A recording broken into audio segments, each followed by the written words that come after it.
Vamos então agora começar a nossa terceira aula e vamos mais uma vez agradecer a Deus em fé, porque nós cremos que o Espírito Santo vai estar falando conosco. Pai querido, nós agradecemos em fé, porque nós já pedimos que o Senhor realmente fale conosco pelo Teu Espírito Santo. Cremos que o Senhor está fazendo isso e que o Senhor vai continuar fazendo isso. Por isso que nós queremos lhe agradecer e pedir que o Senhor realmente continue administrando as nossas vidas pela Tua palavra. Venha, precioso Espírito Santo. Em nome de Jesus. Amém. Estamos na página 10, bem no finalzinho, naquela letra A que diz como ganhar o seu esposo para Jesus, na página 10. Vamos só recordar aquilo que nós lemos aqui em 1 Pedro capítulo 3. 1 Pedro capítulo 3. Vamos versículo por versículo analisar essa passagem. Primeiro ele diz: mulheres, sede vós igualmente submissas a vosso próprio marido. Agora, primeiro segredo é que o mundo pensa que submissão muitas vezes é o marido maltratar a mulher, fazer dela um tapete. Mas a palavra submissão, ela quer dizer sob a missão. Quando a esposa, em vez de querer fazer seu próprio negócio, querer competir com o marido, ela se sente que ela faz parte da missão dele e está ajudando ele a alcançar a missão de Deus para a vida deles, como uma equipe, como uma unidade, ela encontra a realização plena. Não quer dizer que ela não pode ter seu próprio trabalho, sua própria profissão, etc. Mas a mentalidade, o coração dela é essa de submissão, de estar sob a missão do esposo. É uma coisa muito linda. Ela se sente realizada, feliz, quando ela tem esse tipo de coração. E interessante porque, como o pastor Cote disse, ele falou que nem um outro relacionamento nem chega perto, a não ser o relacionamento com Deus, que é muito superior ainda, do que o relacionamento do casamento, porque nenhum lugar na Bíblia fala que é para você ser submisso para outra pessoa, como é para com Cristo. Mas a Bíblia fala que as esposas devem ser submissas para o seu marido, como a igreja é submissa a Cristo, e que o marido deve amar a sua esposa como Cristo ama a igreja. Então, o relacionamento entre o marido e a esposa deve ser muito semelhante ao relacionamento que nós temos com Jesus. A aliança é tão forte, o relacionamento é tão profundo, que realmente deve ser semelhante, né? Eu lembro uma vez, quando meu irmão, pastor Lucas, que hoje está na glória, ele falou que o marido devia amar a esposa, né? E ter um relacionamento com ela praticamente como ele tem com Deus, né? Que ele ama Deus acima de tudo, mas logo após Deus é a esposa, né? E isso é muito forte, porque a Bíblia que fala que nós devemos amar a nossa esposa como Cristo ama a igreja. Então, quando a esposa começa a entender que esse é um princípio bíblico, e ela começa a se submeter alegremente, né? E ela leva muito a sério. Eu vejo, por exemplo, a minha esposa leva muito a sério isso. Tem vezes, às vezes, que é uma coisinha pequena, que eu falo assim, não, amor, eu penso talvez um pouco diferente, mas não tem problema, você pode ficar pensando assim. Mas, apesar que eu talvez falei isso naquele momento, lá no fundo eu sei que talvez o mais ideal não é isso, mas eu não quero jamais colocar uma camisa de força nela, né, e forçar alguma coisa. Mas ela tem uma percepção tão rápida. Ela fala, não, amor, eu quero pensar igual a você, só me explica melhor para me entender. Mas eu acho tão lindo assim a atitude do coração da minha esposa, porque ela leva muito a sério. É óbvio que ela tem meditado profundamente nesse texto e ela sabe o que o texto está falando, no sentido mais profundo do seu ser. Ao ponto que é muito gostoso para um esposo ter uma esposa assim. Só Deus que sabe, e só quem também é homem que sabe como é gostoso. E os homens aqui sabem o que eu estou falando. Quando a sua esposa, ela, não como um robô, mas de tanto respeitar, de tanto amar, de tanto querer assim, ser um com você, ela tem essa decisão e ela pratica isso. É uma coisa muito forte, é muito forte. Isso faz qualquer homem sentir realmente preparado para batalhar e para vencer. Então, eu vi uma vez uma grande pastora pregando, numa enorme igreja lá nos Estados Unidos. Ela estava pregando sobre aquela experiência da Esther, e a outra rainha antes, em inglês é Vasthi, como que chama em português? Vasti? Vasti. A Vasti desobedeceu o rei. Ela era rainha, ela desobedeceu o rei. E o rei, então, realmente mandou, depois de aconselhar com seus conselheiros, eles falaram, olha, se você não tratar desse assunto rapidinho, vai ser um mau exemplo para todas as outras mulheres do reino. Então, acho que mandaram até matar aquela mulher e escolher uma outra esposa. Então, pegaram todas as jovens mais lindas do império, do reino todo, as mais inteligentes, as mais qualificadas, e entre elas tinha Esther como uma das candidatas. E Esther, então, acabou sendo a escolhida para ser a rainha desse rei. E a Esther tinha um respeito tão grande para o seu esposo, o rei, e ela realmente tratou o rei como ele era, o rei. E ele, então, também, por sua vez, fez dela uma poderosa e influente rainha. Então, essa pastora estava pregando o seguinte: esposas, vocês querem ser a rainha do lar? Então, faça do seu esposo o rei do lar. Porque uma vez que ele for realmente o rei do lar, você pode ter certeza, você vai se tornar a rainha do lar. Se a sua atitude, seu coração for de realmente fazer do seu esposo o rei do lar. Então, esse é o primeiro princípio, submissão. Vamos ver o segundo princípio. Fala assim, para que se ele ainda não obedece à palavra, ainda estou no primeiro versículo, para que se ele ainda não obedece à palavra, seja ganho sem palavra alguma. Eu acho que algumas irmãs não entenderam isso e elas acharam que está falando usando 100 palavras, né? Mas não, aqui fala sem palavra alguma, né? Não é com 100 palavras, né? Então, muitas esposas têm tentado converter o marido do jeito totalmente errado, porque pega para ele, pega no pé dele, fala de Jesus toda hora, mostra para ele como ele está errado, porque a Bíblia diz tal, porque a Bíblia fala isso.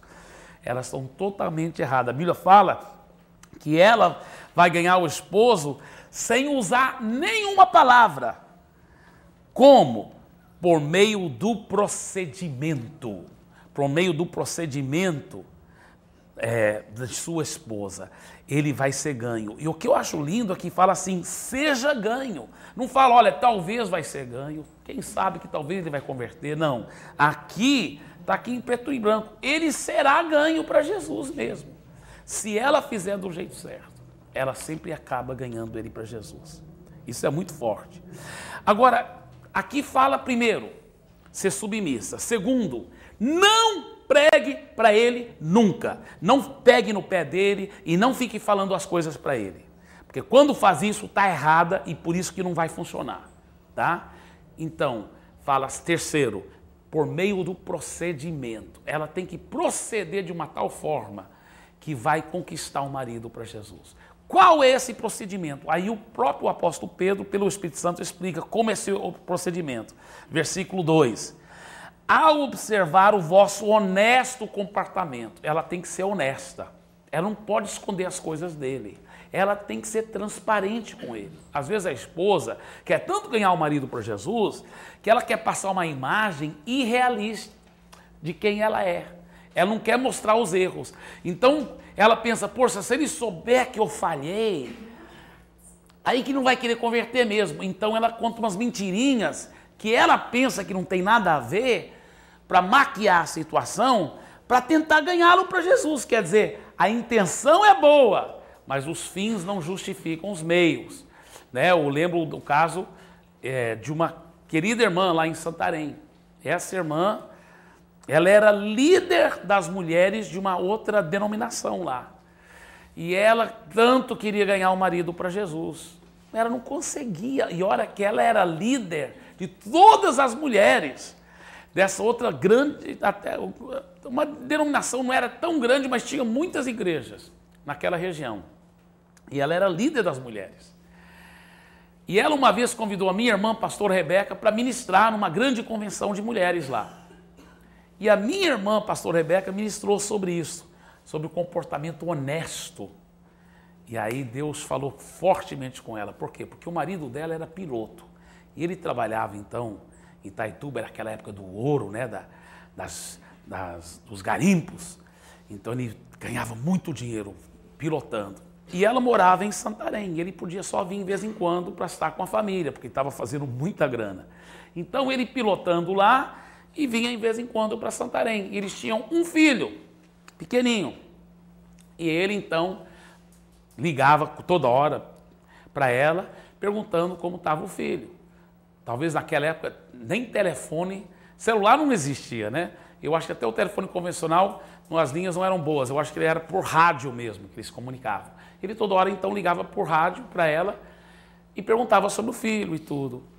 Aí ele falava, já levou para o dentista? E ela, nossa, eu tinha prometido para ele que eu ia levar, não levei. Aí ela falava assim, sim, meu bem, eu levei. E o que o dentista falou? Ah, não é nada muito sério, mas está sendo tratado. Aí ela pegava e levava. Mas elas contavam essas mentirinhas porque ela pensava, como que ele vai converter? Né? Se ele vê que eu estou falhando tanto, porque ela esquecia as coisas. Então ela mentia quando ele perguntava. Ela não estava traindo ele, é claro. Ela não estava fazendo nada errado, aparentemente. Mas ela estava sendo o quê? Desonesta. Desonesta, não contando, não sendo 100% transparente. Depois que ela ouviu minha irmã, pastora Rebeca, ela falou, ela pensou consigo mesma, por isso que eu não ganhei meu marido para Jesus. Então, ela começou a ser 100% honesta. Ele ligava pelo rádio, levou o filho. Oh, amor, me perdoe, eu não levei. Eu me perdoei, esqueci, mas eu prometo que vou levar. Ah, ele talvez brigava com ela, mas ele começou a perceber a transparência, 100% honestidade. Ele começou a poder confiar nela. Porque o que o marido mais quer? É claro, uma esposa com quem ele pode confiar. O que a esposa mais quer? Um marido que ela pode confiar, não é verdade? Então ele agora pôde confiar 100% nela. Não demorou muito. Lá na Igreja da Paz ele converteu. Então, porque ele tinha convertido na Igreja da Paz, ela pegou bênção e permissão para transferir para a Igreja da Paz para poder acompanhar o marido. Porque o casal deve estar juntos. E até hoje são da Igreja da Paz, são líderes, muito usados por Deus lá em Santarém. Mas ela conta como ela ganhou o marido por Jesus, através do comportamento honesto. Que mais que fala aqui? Aqui fala, ele continua aqui o texto dizendo, a observar o vosso comportamento honesto, cheio de temor. Temor não quer dizer de medo para com seu marido, não, mas aquele respeito profundo. Uma das coisas que as esposas falham muito, e por isso que muitas vezes também não ganham o marido para Jesus, que elas não respeitam o marido. Só porque o marido é incrédulo, só porque o marido bebe, só porque o marido faz coisa errada, ela acha que então isso é um direito que ela tem agora para desrespeitá-lo. Negativo. Ela nunca vai ganhar um marido para Jesus se ela não tiver um comportamento cheio de temor, de respeito para com ele. Isso é muito importante. Que mais? Que diz aqui, não seja o adorno ou o enfeite, adorno quer dizer enfeite, da esposa o que é exterior, como frisado de cabelos, adereço de ouro, aparato de vestuário. Tem pessoas que têm pego esse versículo e falado, por isso que é pecado até usar aliança, porque é feito de ouro, Então, não, outros dizem que pode usar aliança, mas tem que ser de prata, então. Por quê? Porque a Bíblia proíbe mulher de usar ouro. Até cordãozinho, qualquer coisa, brinco, pecado, pecado, pecado. Essas pessoas, com todo carinho, estão falhando hermeneuticamente. A hermenêutica é a interpretação das Escrituras, porque elas não estão entendendo que não é isso que o apóstolo Pedro está dizendo. Deixa eu só explicar por que ele diz. Vamos só ficar lendo aqui, olha. Seja, porém, um homem interior do coração, para melhor entender, podia ser a mulher interior do coração, unido ao incorruptível trajo de um espírito manso e tranquilo, que é de grande valor diante de Deus, pois foi assim também que assim mesmas se ataviaram outrora santas mulheres que esperavam em Deus, estando submissas ao seu próprio marido, como fazia Sara, que obedeceu a Abraão chamando-lhe Senhor. Então ele dá o exemplo de alguém que sabia se enfeitar interiormente, da Sara. Agora, a Sara, tudo indica, irmãos, que ela usava muitas joias, porque se você voltar para o Velho Testamento e ver, depois que a Sara morreu, e Abraão queria arranjar uma esposa para o Isaac, ele manda o servo dele para procurar entre os parentes uma esposa para o Isaac, o seu filho. E esse servo vai com grandes joias, pendentes de ouro, de não sei quantos ciclos de ouro, muito ouro. Onde Abraão tinha todas essas joias? Com certeza era da esposa dele, agora falecida, da Sara, da mãe do Isaac. E então Abraão, aliás, o apóstolo Pedro está usando a Sara como exemplo, e a Sara, tudo indica, usava muitas joias. Agora, por que está usando ela como exemplo? Porque o que ele está falando não é que a mulher não pode arrumar o cabelo, não pode usar vestidos, porque ele está falando aqui sobre vestidos, cabelo e joias. O que ele está dizendo, agora vamos ler do jeito que está escrito. Não seja o enfeite, a atração principal da esposa, o que é exterior. Diga, o que é exterior. Tá? Aí ele fala, fiz de cabelo dele, aparato de vestuário, quer dizer, roupa, cabelo e joias. Não deve ser isso que ela faz para atrair o marido, principalmente.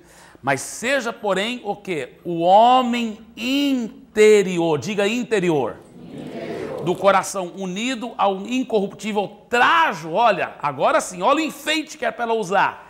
Espírito manso e tranquilo e assim por diante. Então, não está dizendo que a mulher não pode usar enfeites exteriores. Ele está dizendo que o enfeite dela não é esse. O atrativo dela não é isso. E você sabe muito bem que às vezes tem mulher que está tudo empiriquitada, mas ela é oca, vazia, cheio de podridão por dentro, né? E outras vezes tem uma mulher que talvez nem né?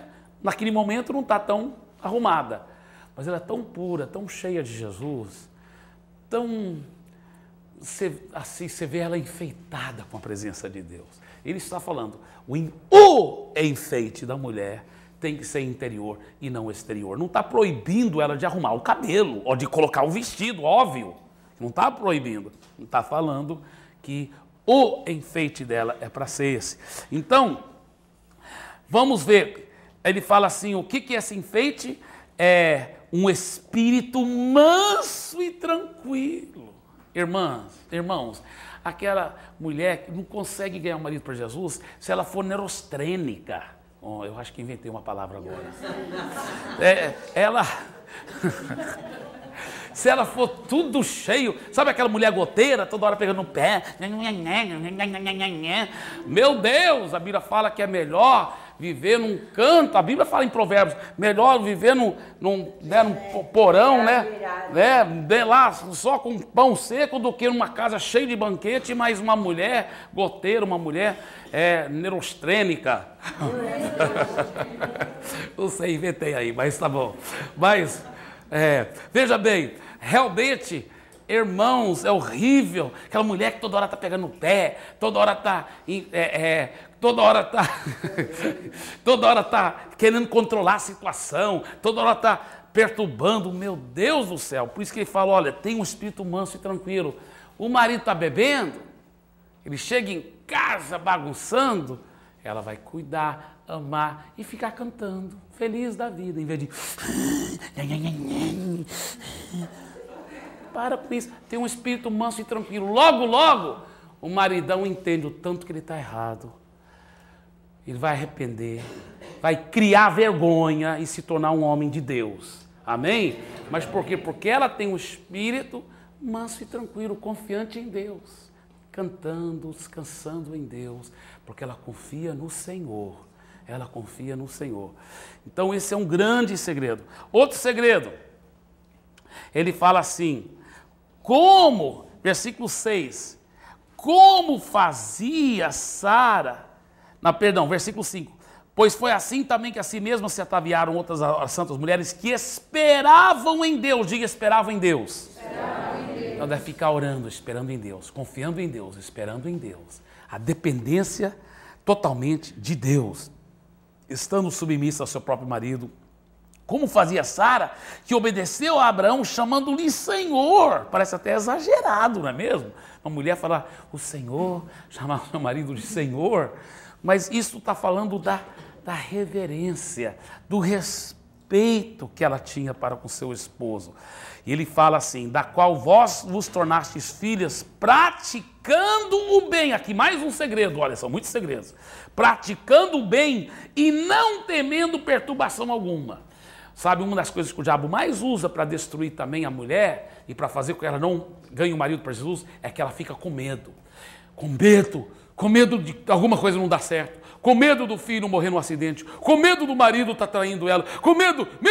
E a Bíblia fala, não, deve ter um espírito manso e tranquilo, esperando no Senhor, fazendo o bem e não temendo perturbação alguma, não tendo medo, só confiando em Deus. Isso é um grande segredo. Agora deixa eu te falar uma coisa. Um dia lá em Santarém, muitos anos atrás, a igreja era bem pequena, eu estava cumprimentando as pessoas na saída depois do culto, cumprimentando. Aí tinha uma irmãzinha mais ou menos dessa altura, eu lembro o nome dela ainda, a irmã Marta. Ela chegou, pastor, ore por mim, ela era nova convertida, né? Ore por mim. Amém, irmã. Não, mas ore por mim porque eu estou pensando em deixar meu marido. Eu falei, opa, como que eu posso orar, irmã? Essa oração é bem difícil, né? Ele falou, não, pastor, porque ele não tem jeito. Ele tem um emprego muito bom, pastor, ele ganha bem. Mas ele gasta tudo no jogo, tudo. Eu acho que era até jogo do bicho na época, se não me engano. Gasta tudo no jogo e ele é viciado no jogo. Ao ponto, pastor, que ele, além de jogar todo o nosso dinheiro fora, nossas reservas, ele apostou até nossa casa. E agora ele quer vender a casa para pagar as dívidas dele no jogo. E eu não vou deixar, pastor, porque é minha casa. Eu vou separar dele, mas vou ficar com a minha casa. Eu falei, irmã, eu posso orar pela irmã, mas em algumas condições. Primeira condição, posso orar se a irmã me der sua palavra, que nunca vai nem mais pensar em separar do marido, porque isso é pecado. Até pensar em separar do marido é pecado. Até pensar. Pecado. Mas pastor, ele bebe, ele é um homem bom, ele tem um bom emprego, mas quando ele começa a beber, pastor, e jogar, é o fim da picada. Eu falei, mas Deus pode fazer um milagre nele, irmã. Deus pode transformar. Pastor, é impossível. Esse não tem jeito. Olha, todo mundo já tem tentado trabalhar com ele. Pastor, os carismáticos muito sérios, pastor, deram uma força, amaram, cuidaram dele, foram atrás, trabalharam tanto com ele. Não tem jeito. Esse aí não tem jeito, pastor. E agora eu vou perder minha casa, pastor. Irmã, deixa eu te falar uma coisa. Se a irmã confiar em Deus, se a irmã fizer o que a Bíblia manda, seu marido converte. A Bíblia que garante que ele vai converter. Ah, pastor, não sei não, porque eu já fiz tudo. Eu falei, me diga uma coisa, irmã. A irmã é submissa para com ele, obedece tudo. Sou, pastor, sou bem submissa. Ah, tá. E a irmã é amorosa com ele, carinhosa, quando ele chega em casa, mandar aquele beijo, abraço, aquele cheiro. Sou, pastor, até isso eu sou também. E a irmã, me diga uma coisa, irmã, e a irmã procura, assim, tratar ele com muito respeito, como seu líder, e mesmo quando ele está errado, a irmã procura assim, ser submissa e respeitá-lo. Respeitá-lo. Faço, pastor. Aí eu joguei verde, para colher maduro. Falei assim, irmã, prega muito para ele da palavra de Deus? Ela falou, é o que mais eu faço, pastor. Aí eu falei, é por isso que ele não converteu ainda. Ela olhou para mim, como assim?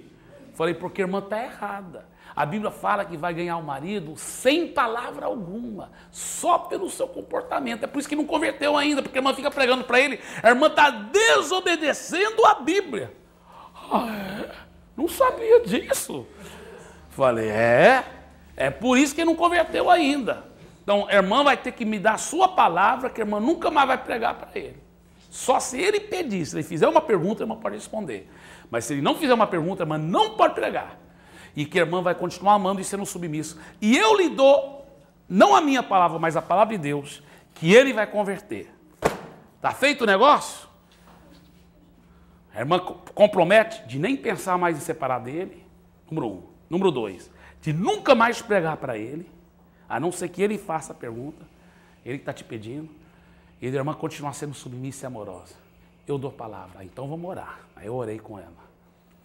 Aí o outro dia eu fui lá visitar o marido dela. Aí eu conversei com ele. Para encurtar a história, olha só que coisa bonita. Deus resolveu aquela dívida, não foi preciso venderem a casa. Naquela mesma semana, se eu não me engano, foi naquela mesma semana. Naquele domingo, próximo domingo, daquele um domingo que ela está falando para ele que não tinha jeito para ele, no próximo domingo ele já estava na igreja junto com ela. E aí, mais um domingo, ele voltou, no segundo domingo, e já entregou a vida a Jesus. E nunca mais voltou a beber. E ela falava que era impossível ele parar de beber, que todo mundo já tinha trabalhado com ele, nunca mais voltou a beber. E ele se tornou líder de célula, até antes dela, né? Para a glória de Jesus. Então, que coisa linda, né? É muito bonito como Deus opera. Bem, eu estava numa classe da Nova Criatura, uma classe da Nova Criatura, igual vocês estão aqui nessa classe. Eu estava numa classe, contei essa história que acabei de contar para vocês. Eu contei essa mesma história da irmã Marta. E tinha uma senhora lá que chama-se Joana Dark. E ela estava fazendo a classe, igual vocês. Ela estava lá assistindo, fazendo a classe da Nova Criatura. E eu contei essa história da irmã Marta. Aí a Joana Dark lembrou do marido dela. Porque a Joana Dark era casada com um homem, eles tinham 5 filhos, e enquanto ela estava lá na classe, ele estava lá bebendo, saindo com outras mulheres, bebendo. A mesma história da irmã Marta. E a Joana Dark ouvindo eu contar essa história da irmã Marta na classe da Nova Criatura, que já tinha acontecido alguns anos antes, e ela agora ouvindo essa história, a Joana Dark era nova convertida. Ela falou, pronto, agora aprendi como ganhar meu marido para Jesus. Ela foi e começou a praticar esses mesmos princípios. E olha que ela não estava conseguindo ganhar ele para Jesus antes. Ela pegava no pé, pregava e nada acontecia. Depois que ela aprendeu esses mesmos princípios, ela ouvindo eu ensinar na classe da Nova Criatura, sabe o que aconteceu? Logo, logo, o marido dela converteu. Sabe quem são hoje? É o pastor Sabá Oliveira e a pastora Joana Dark. Esse casal tem sido o braço direito do pastor Geraldo, lá de Santarém. E eles agora, em julho, estão mudando com uma equipe de mais ou menos 55 pessoas para fundar a grande base da Igreja da Paz lá em Cuiabá, Mato Grosso. Mais ou menos como eu mudei para cá, com uma equipe grande para Fortaleza, eles estão mudando para Cuiabá. Então o pastor Sabá é muito conhecido e muito usado por Deus. São 2 poderosos pastores de Sabá, né? O pastor Sabá de Boa Vista e o pastor Sabá lá de Santarém. Então uma coisa muito bonita. Mas como que ele converteu? Porque a esposa dele ouviu a história da irmã Marta na classe da Nova Criatura e ela decidiu colocar em prática esses mesmos princípios da palavra de Deus. Aliás, não foi só essas 2, não.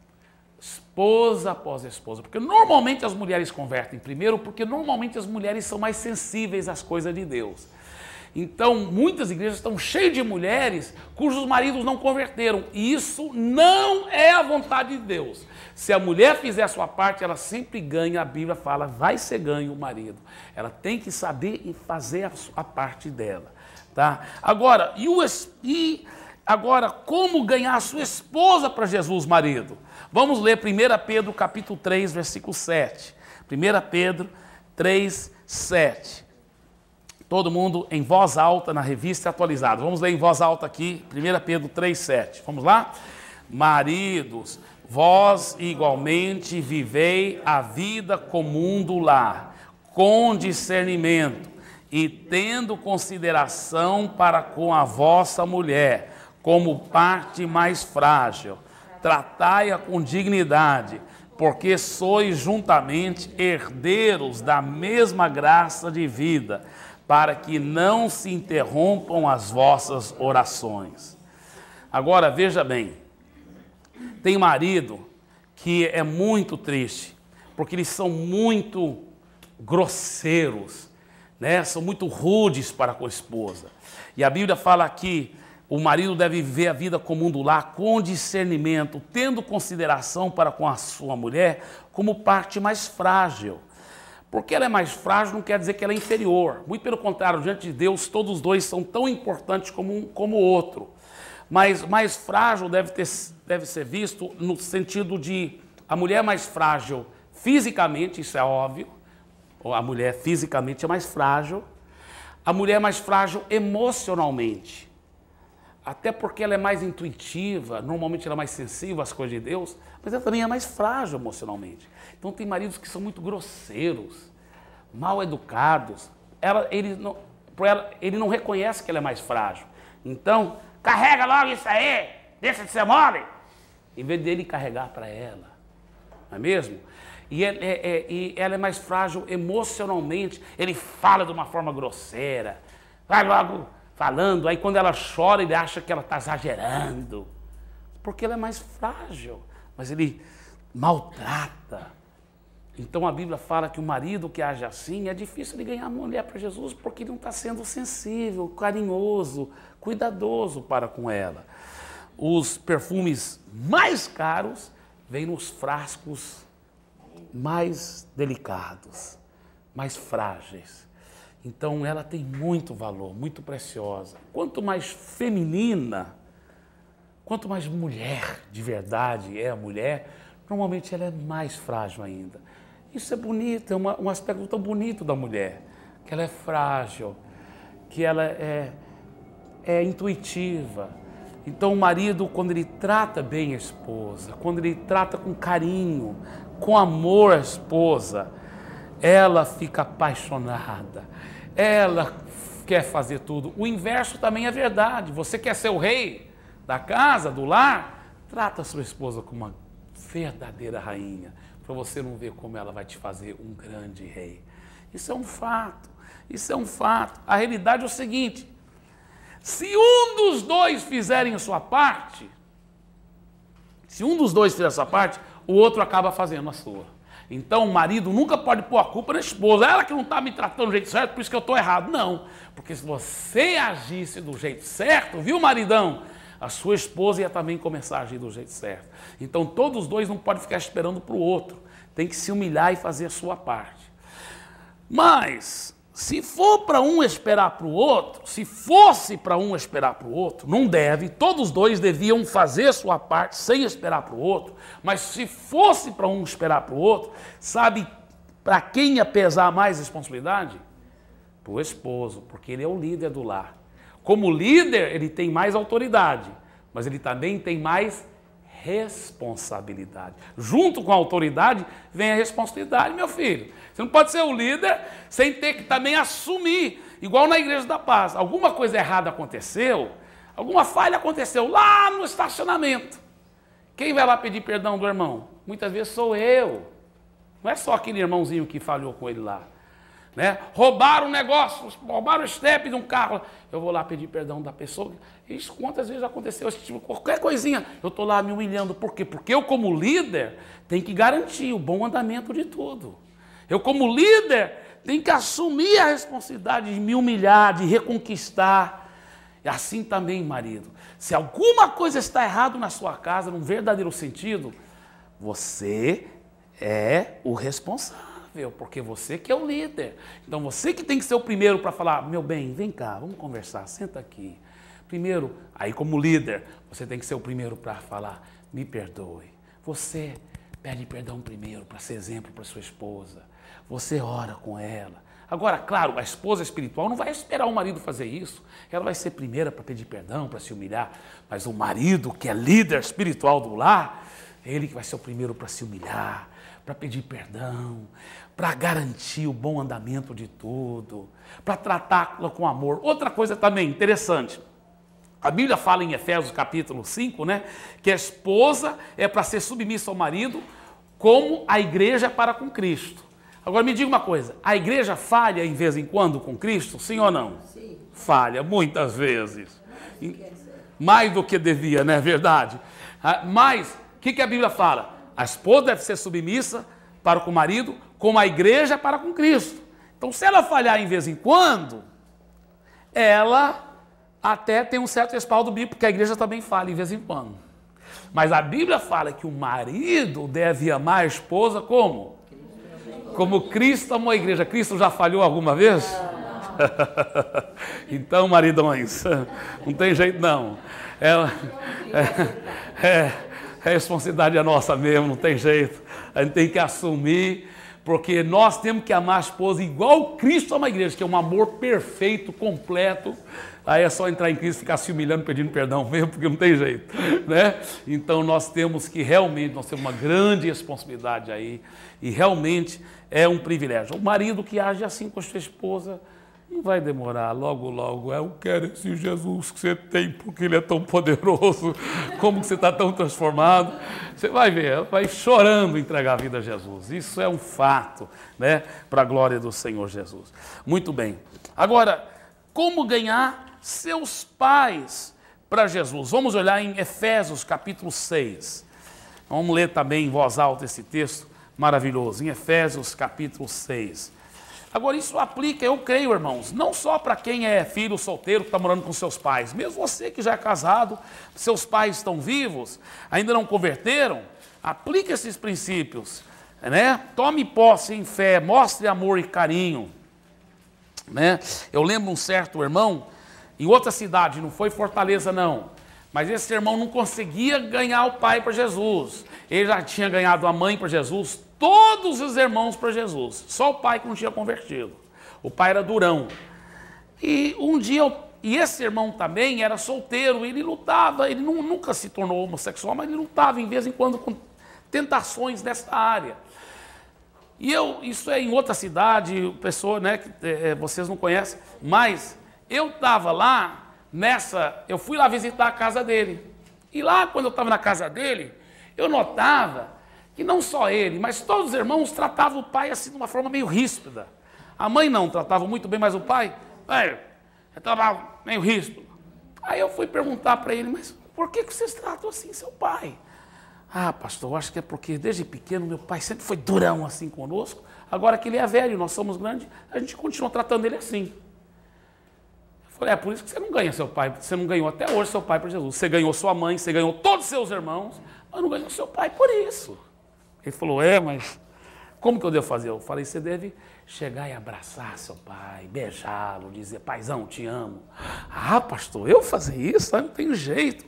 Eu falei, olha, você faz isso, até aquelas tentações, essa coisa, porque ele nunca se tornou homossexual, mas ele era às vezes tentado um pouco nessa área. Eu falei, você vai ver que até nessa área, você vai ser curado, porque isso vem das raízes, porque você não tinha uma boa referência masculina, você sofreu de carência de afetividade masculina, desde pequeno, que seu pai nunca foi afetivo com você, então você sofrendo essa carência, porque você às vezes é atraído por essa afetividade masculina.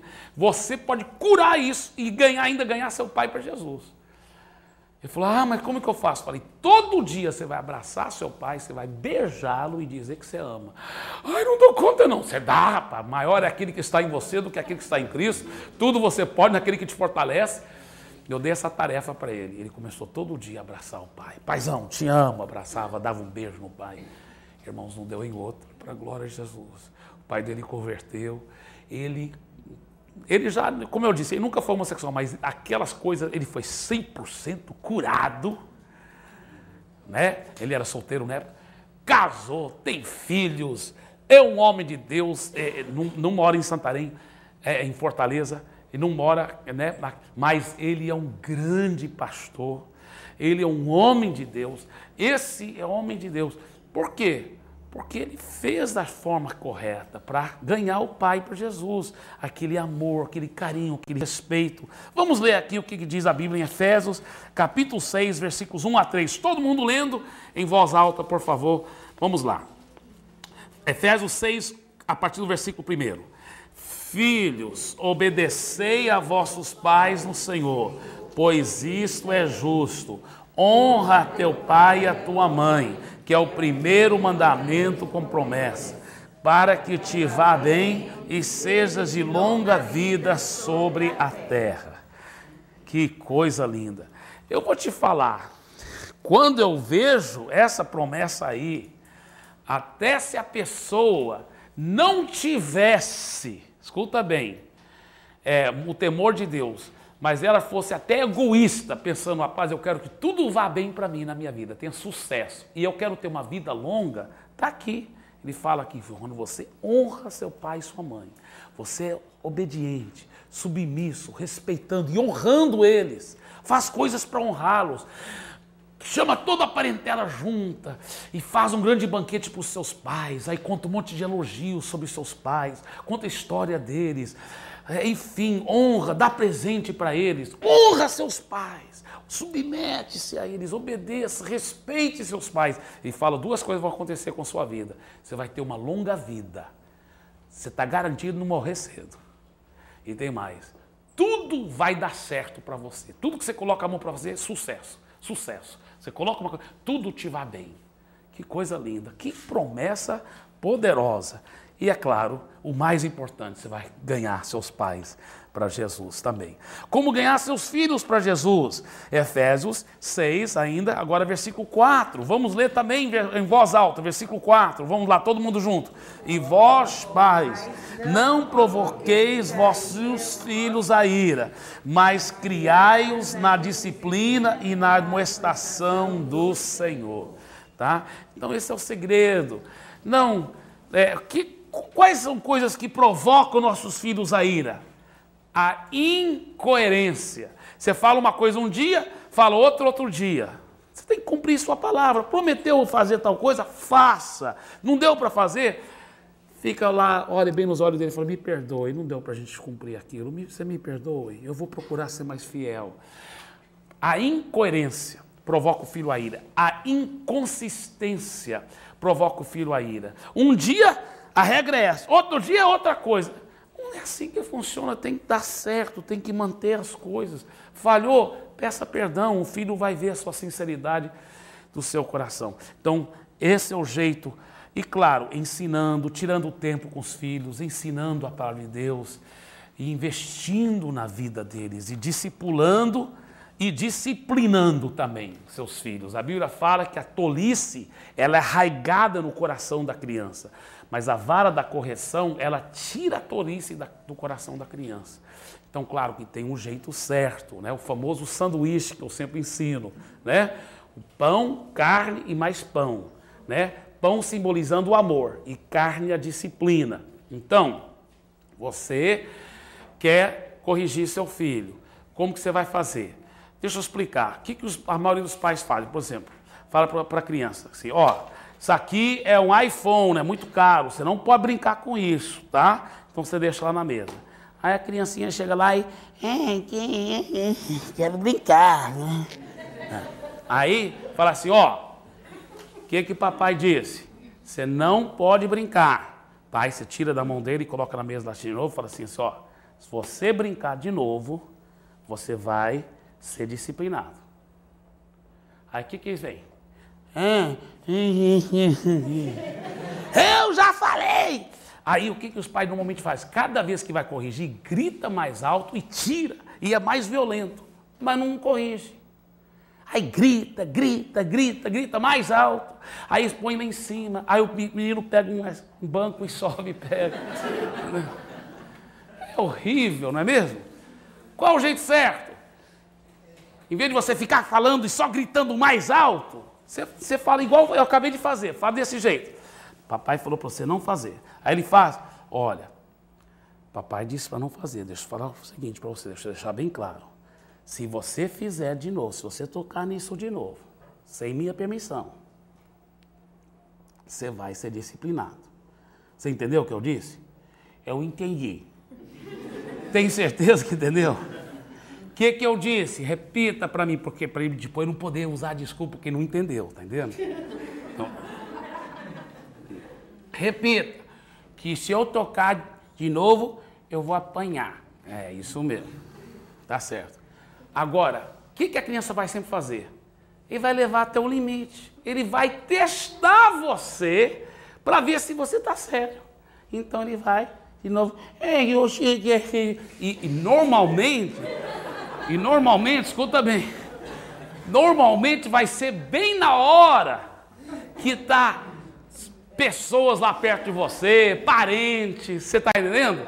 Você está muito ocupado, tem que sair logo para a reunião, você está despedindo seus parentes, bem na hora que se você parar para tirar tempo com eles, você vai atrasar, enfim, aqueles momentos mais difíceis. Por quê? Porque o diabo está testando para ver se você vai fazer o que é certo. O diabo fazendo tudo para poder destruir o caráter do seu filho. Então ele vai fazer tudo para aqueles momentos mais difíceis. Mas ele fez de novo, você fala, você pega de novo dele e fala, sem gritaria, com amor, com carinho, sem violência, fala assim, meu filho, o que o papai tinha dito? O quê?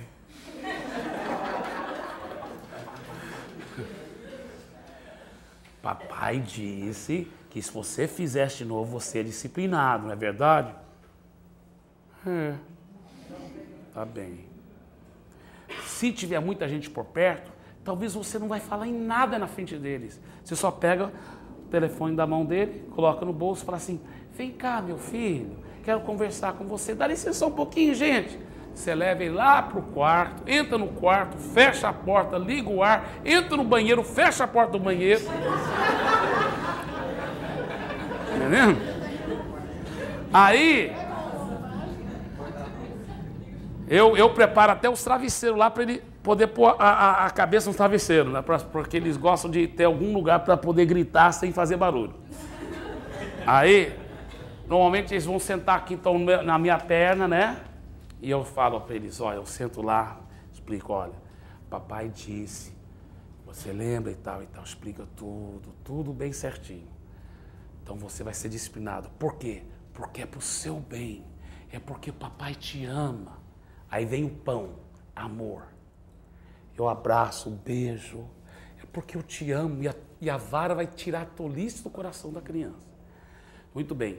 Aí o que a Bíblia diz? A Bíblia que diz isso, irmãos. A Bíblia que ensina isso. Agora, Deus já preparou o lugar certo. Você não vai bater na mão dele, você não vai bater na cabeça dele, nas costas dele, na perna dele. Deus já preparou o lugarzinho certo, né? A poupança, né? Bem amofadazinha. Aí, então, aí você pega a vara da disciplina, ou nunca use sua mão, para ele não ficar com raiva da sua mão, com rejeição à sua mão. Né? E nunca com raiva, nunca espancamento, nada disso. É uma disciplina com a vara. E você dá a disciplina com a vara e a carne. Então veio o amor, que é o pão, é o sanduíche, né? Aí a carne, a disciplina. Aí outro pão. Depois da disciplina, você abraça, você ama, você beija de novo, mais pão. Tá vendo? Você muito amor e carinho. E tá chorando. E você ama e fala assim. Aí eu já ensinei meus filhos, né? O que é para você dizer? Aí eles falam, me perdoe, papai, que eu desobedeci o Senhor. Tá perdoado, meu filho, eu te amo. Tá. Aí, segunda coisa que é para você falar. Obrigado, papai, por me disciplinar, porque eu sei que é para o meu bem, para me corrigir. Muito bem. Qual a terceira coisa? Eu te amo, papai. Aí eles me dão um beijo e abraço, eu também te amo, meu filho. Tá? Vamos orar agora. Você ora, olha o sanduíche maravilhoso, tá vendo? Pão representa o amor, a disciplina no meio, a carne. Tá entendendo? Agora, você é coerente, consistente assim, irmãos, seus filhos ficam apaixonados por você. E tem mais, quando você fala, eles obedecem na hora, sabe? É muito legal. E tem mais, é muito gostoso porque você não os conduz à ira, porque eles têm aquela resposta maravilhosa. E você pode sentar e ensiná-los a palavra de Deus. E você está sendo o quê? Modelo do Papai do céu, que não tolera pecado, o pecado tem suas consequências, né? Mas que tem amor e carinho e fé na transformação das pessoas. Muito bem. Agora, como ganhar seu patrão para Jesus? Nós vamos continuar daqui a poucos... para você que está assistindo pelo DVD, vai ser na próxima aula, né? Para nós que estamos aqui, vai ser só depois da gente esticar, nós vamos continuar nessa próxima letra aí.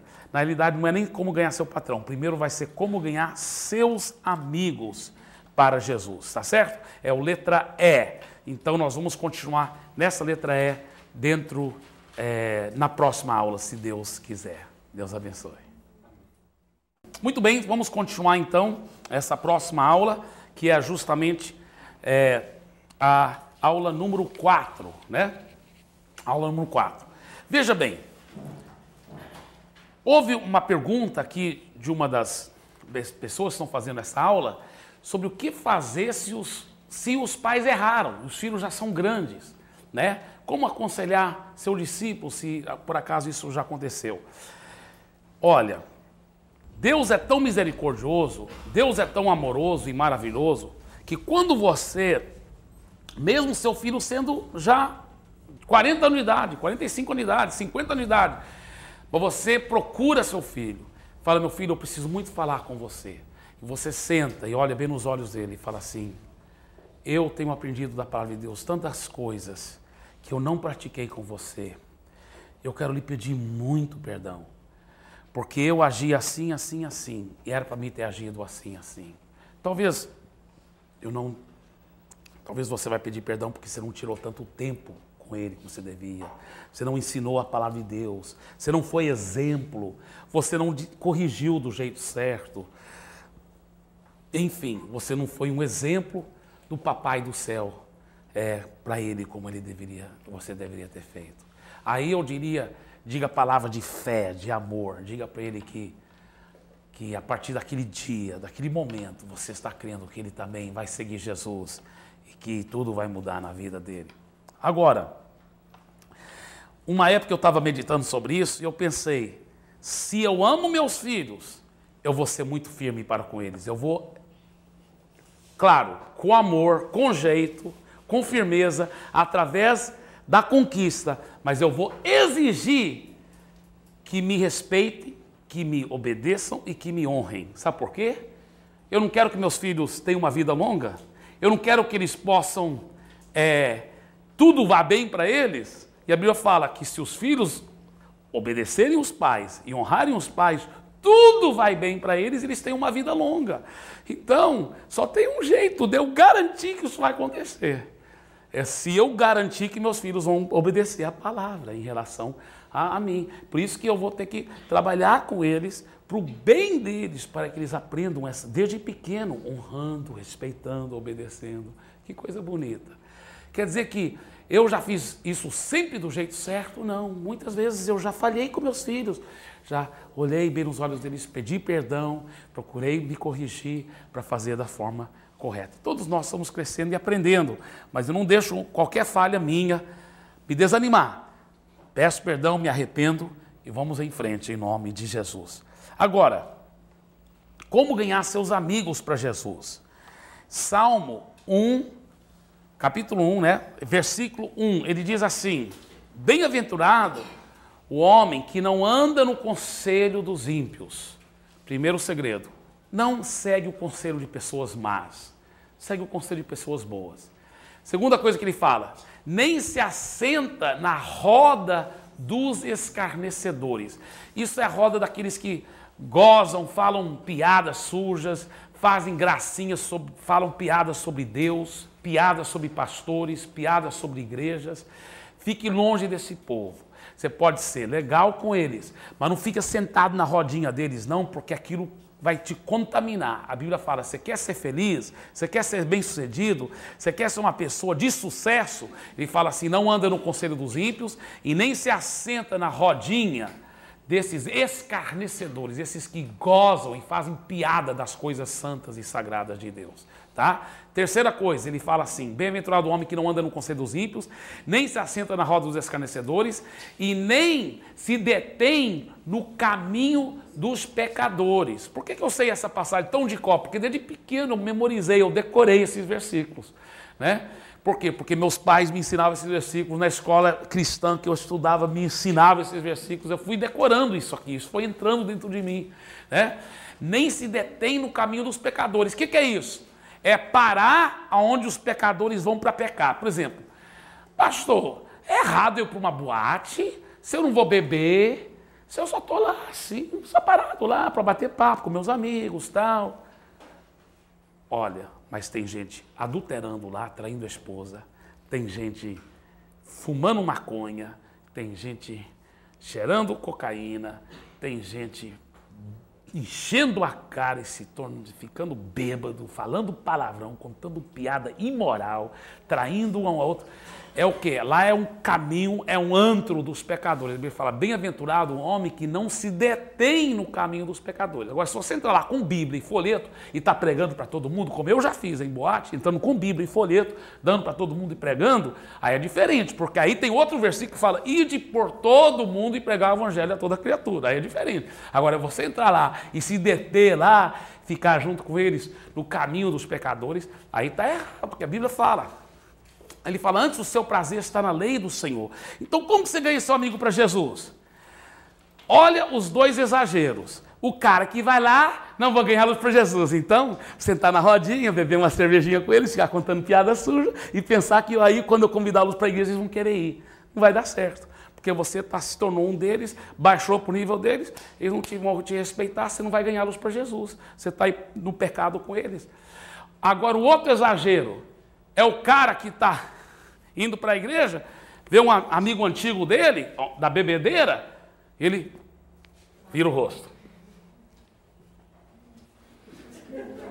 Porque agora eu sou santo, tem que ficar longe desses pecadores horríveis.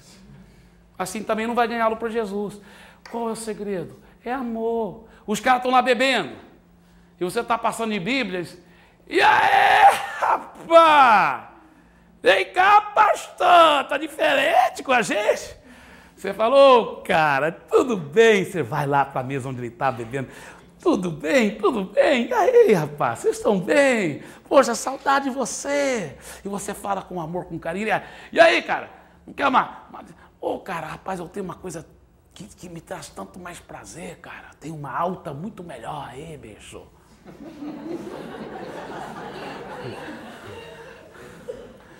Aí eles falam, e o que é? Porque você é Bíblia agora, é? Não, rapaz, eu sou Bíblia mesmo. Rapaz, você tinha que ver como essa vida com Jesus é tão legal, cara. Não tem nada a ver com religião, cara. É seguir Jesus. Olha, minha vida mudou. Os caras podem até, você está entendendo? Mas você já está semeando semente. Pode ter certeza que logo, logo, toda aquela rodinha vai fazer parte da sua célula, em nome de Jesus. Amém? Então, esse é o segredo. É amor e carinho, mas sem praticar aquelas coisas do maligno, né? Em nome de Jesus. Como ganhar seu patrão para Jesus? Vamos ler agora em Colossenses, capítulo 3. Colossenses 3.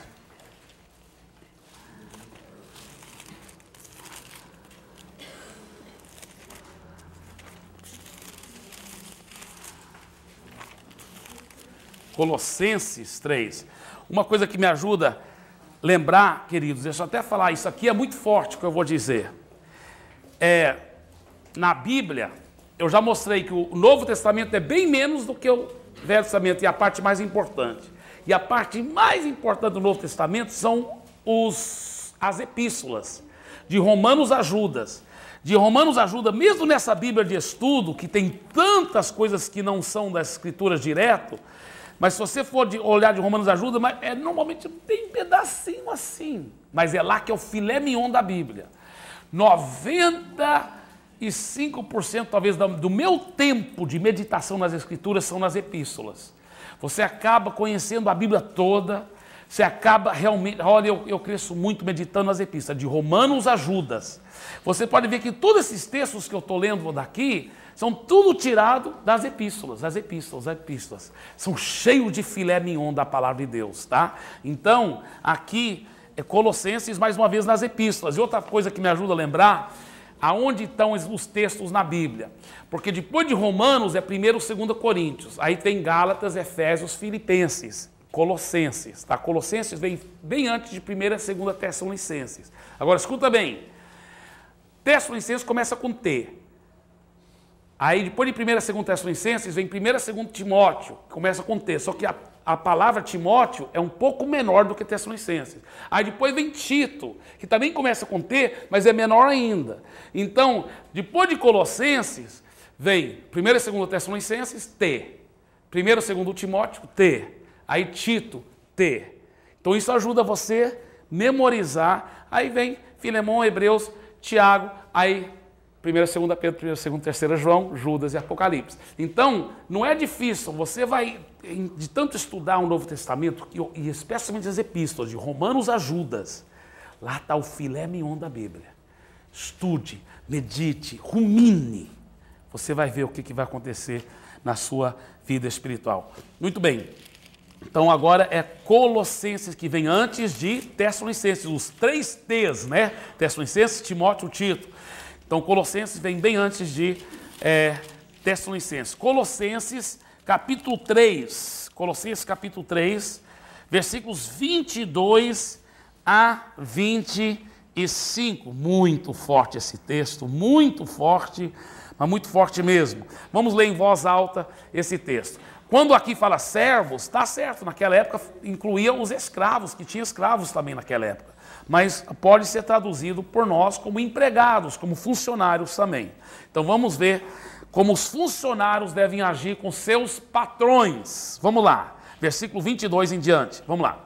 Servos, obedecei em tudo ao vosso Senhor segundo a carne, não servindo apenas sob vigilância, visando tão somente agradar homens, mas em singeleza de coração, temendo ao Senhor.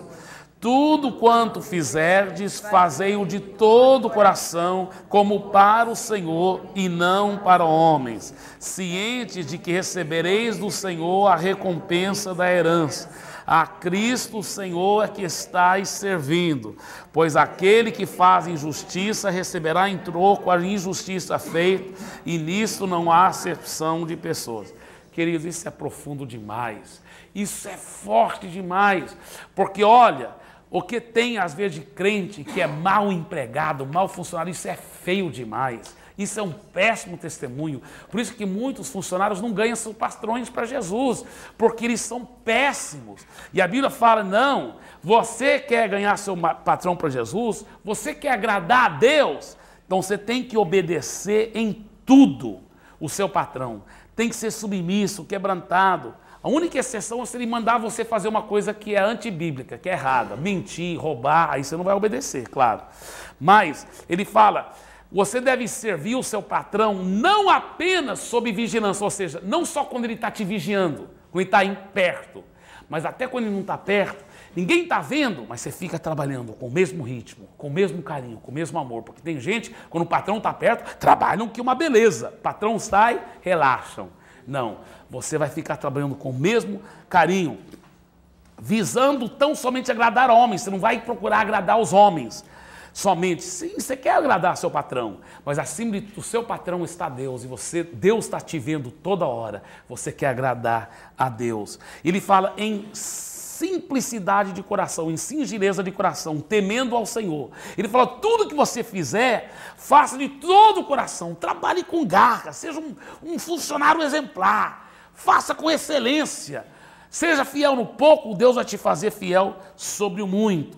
E ele fala assim, se você trabalhar assim, você receberá do Senhor a recompensa da herança. Deus vai te graduar, Deus vai te promover, Deus vai te abençoar. Ele fala, a Cristo o Senhor que estáis servindo, pois aquele que faz injustiça, você foi injusto com seu patrão, roubou da firma, ele falou, você receberá em troco a injustiça feita. E nisso não há acepção de pessoas.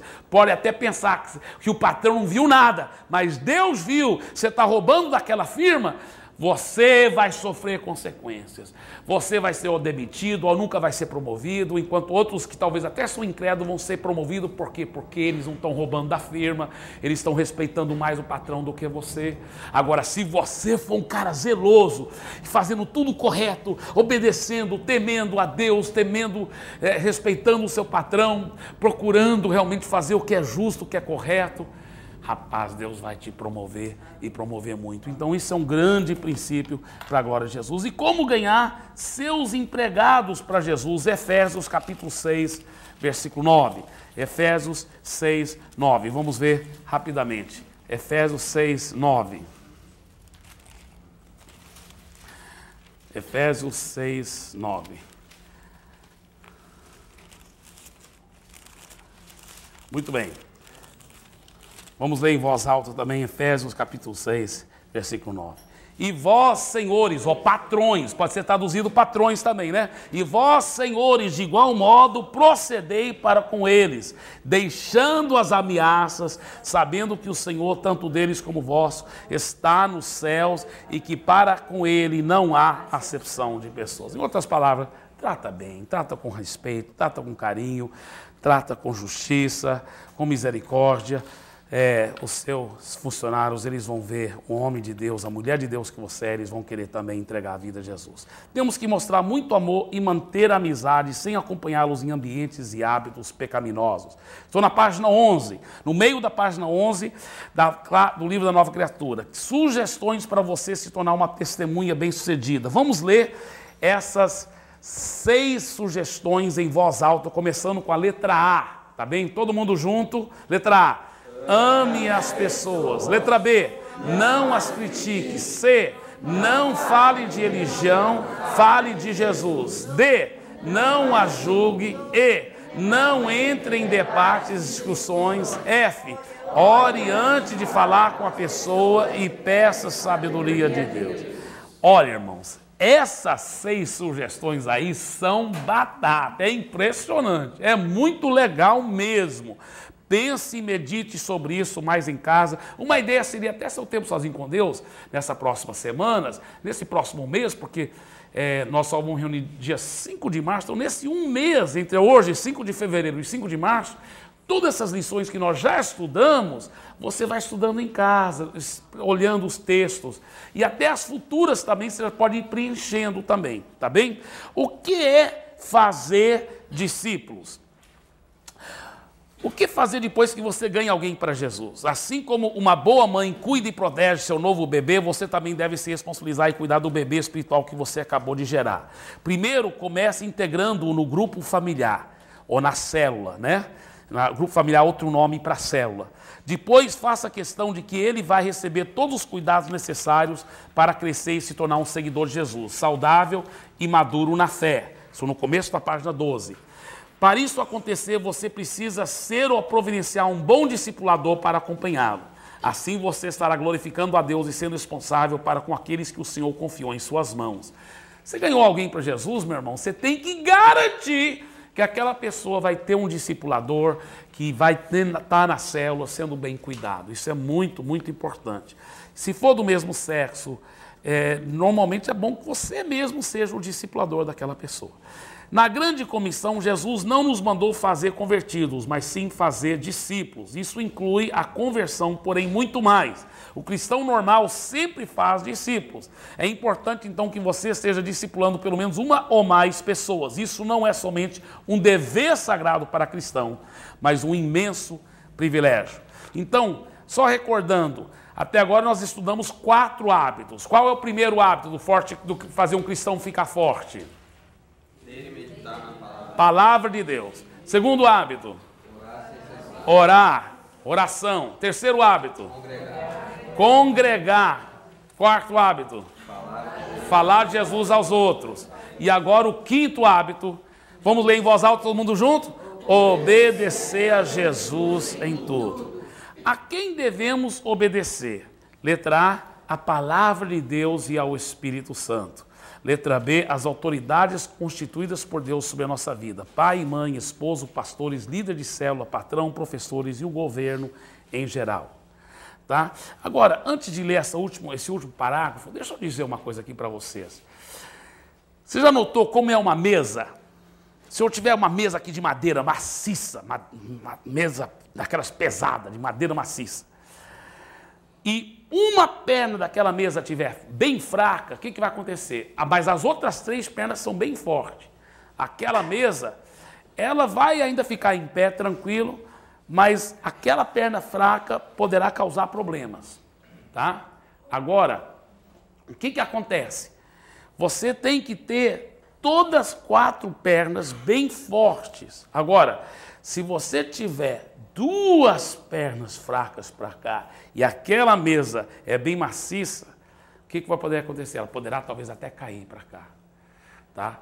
Então, veja bem, imagina esses 5 hábitos, os primeiros 4 são as 4 pernas da mesa, que é o quê? Palavra de Deus e orar. Isso você vai fazer muito no seu tempo sozinho com Deus, mas durante o dia todo também.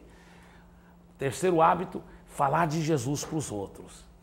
E o quarto hábito, terceiro hábito é congregar fielmente. E o quarto hábito é falar de Jesus para os outros. Se você tiver essas 4, sua mesa já vai ser forte. Agora, o resultado natural vai ser um vaso de flores em cima daquela mesa. O resultado natural de você praticar esses 4 hábitos vai ser um vaso de flor. E esse vaso de flor é o quê? Obedecer a Jesus em tudo. É o quinto hábito. Você está entendendo? Mas os primeiros 4 que são um segredo. Tem gente que tenta obedecer a Jesus, mas não estão praticando aqueles 4 hábitos. Agora, se você praticar esses 4 hábitos, eu garanto para você, não eu, mas Deus garante, que você vai acabar podendo obedecê-lo. Sabe? Jesus diz assim, se vocês me amam, vocês vão obedecer a minha palavra. Eu sempre interpretava isso assim, olha, eu tenho que obedecer para provar para Jesus que eu amo. Mas um dia Deus me deu revelação. Ele falou, sabe, o segredo de ter força para me obedecer é me amar mais. Se você me ama, você vai conseguir, vai ser natural. A obediência é o fruto natural de um coração apaixonado por Jesus. Quanto mais você o ama, mais você vai conseguir obedecer. Como que você vai amar? Como que você ama mais alguém? É ao conhecer aquela pessoa mais, né? Me perdoe que eu esqueci seu nome, irmã. Como? Diana. A Diana e o Fernando, um casal tão legal, né? Eu gosto tanto de vê-los sempre juntos, são noivos, né? E estão preparando para o casamento, aleluia. Então, a Diana, quando ela primeiro conheceu o Fernando, foi só um bate-papo, né? Conheceu, oi, tudo bem, tal. Talvez já gostaram muito um do outro, mas não é aquele amor, aquela coisa. Mas na medida que foram batendo papo, se conhecendo, né? Aí, poxa, parece que Deus está querendo alguma coisa entre nós, né? Aí começaram uma amizade especial. Mas ainda não era aquele amor. Mas durante aquela amizade especial, aí pronto. Aí era um amor para casar mesmo. Então, o Fernando já pede ele em noivado, né? Mas o que acontece? Como que aconteceu dela amar tanto, tirando o tempo com ele? Então, escuta bem, qual o nosso desejo? Porque, gente, se tem uma coisa que frustra um novo convertido, é quando ele não consegue obedecer a Deus. Não é verdade? Você pisa na bola, ai, pequei de novo, ai. Você sabe que a razão, talvez, número 1, que quando alguém converte de verdade, ele às vezes afasta da fé, porque o diabo foi em cima do coração. Você não consegue seguir Jesus mesmo. Você não consegue, melhor você desistir do tudo. Joga a toalha, volta para o mundo mesmo. Você não consegue ser crente. Isso é uma grande mentira do diabo. Então, você quer obedecer Jesus mais, você vai ter que amá-lo mais. Porque se você me ama, ele disse, vocês me obedecerão. vocês vão conseguir me obedecer. O segredo é me amar mais. Agora, como amar mais? Tirar tempo com ele. Por que a Diana e o Fernando agora se amam tanto? Porque agora já tiraram muito tempo um com o outro. Então eles se conhecem bem. Por isso que eles são muito apaixonados um pelo outro. Você está entendendo? Quanto mais tempo você tirar com Jesus, no seu tempo sozinho com Deus, falando de Jesus para os outros, congregando na igreja, na célula, no discipulado. Quanto mais você for íntimo com Jesus, mais você vai amá-lo. Quanto mais você amá-lo, mais você vai obedecê-lo. Aí, naturalmente, em cima daquela mesa, com 4 pernas fortes, os primeiros 4 hábitos tão fortes, automaticamente em cima dessa mesa vai ter o quê? Um vaso de flores, que é o fruto natural da paixão por Jesus, que é o quê? A obediência. Então diga isso em voz alta. A obediência ao Senhor Jesus, é fruto de um coração apaixonado. É o fruto natural de um coração apaixonado que cultivou profunda intimidade com Jesus. Deixa eu contar uma coisa para vocês. Eu, depois que aprendi os princípios de fé, eu começava a encarar a Bíblia como fórmula. Não, se eu orar, Deus vai responder, pela fé isso, guerra espiritual, pá, pá, pá, pá, pá, pá, pá, pá, pá, pá. Aí, o que acontece? Parece até o Michael Jackson aqui. Aí, o que acontece? Eu pensava que tudo ia dar certo se eu fizesse a minha parte. E eu, então, esqueci que tudo era baseado num relacionamento. E a vida cristã para mim se tornou uma série de fórmulas, série de princípios. E esses princípios são verdadeiros, mas tem que ser baseado num relacionamento, gente. Num relacionamento. Deixa eu falar mais uma coisa aqui. Isso aqui é muito forte que eu vou dizer, mas é muito verdadeiro. Você quer vencer o pecado? E se você já nasceu de novo, você quer vencer. O próprio fato que você não quer pecar prova que você é convertido. Porque você não quer pecar, você quer fazer o que é certo, você quer agir em amor, você quer agir em santidade. Isso é lindo, isso já prova que você é crente de verdade, parabéns. Mas deixa eu explicar uma coisa. Eu achava que o segredo principal de vencer o pecado é lutar contra o pecado, é dizer não ao pecado, não, não, não. Mas você sabe que esse não é o segredo de vencer o pecado? O segredo, claro que você e eu temos que dizer não ao pecado, mas o segredo principal para vencer o pecado é dizer sim a Jesus, é cultivar a intimidade. Você fica tão íntimo com Ele que você até esquece de pecar. O pecado cai por terra. O segredo não é dizer não para o pecado, é dizer sim para Jesus. Toda aquela energia que você está tentando lutar contra o pecado, pega aquela energia e tira tempo com Deus. Cultive intimidade com Ele. O pecado vai cair por terra. Então o segredo de vencer o pecado não é dizer não ao pecado, mas sim dizer sim a Jesus. Cultivar a intimidade com Ele. Esses 4 hábitos aí, olha, são segredo, queridos.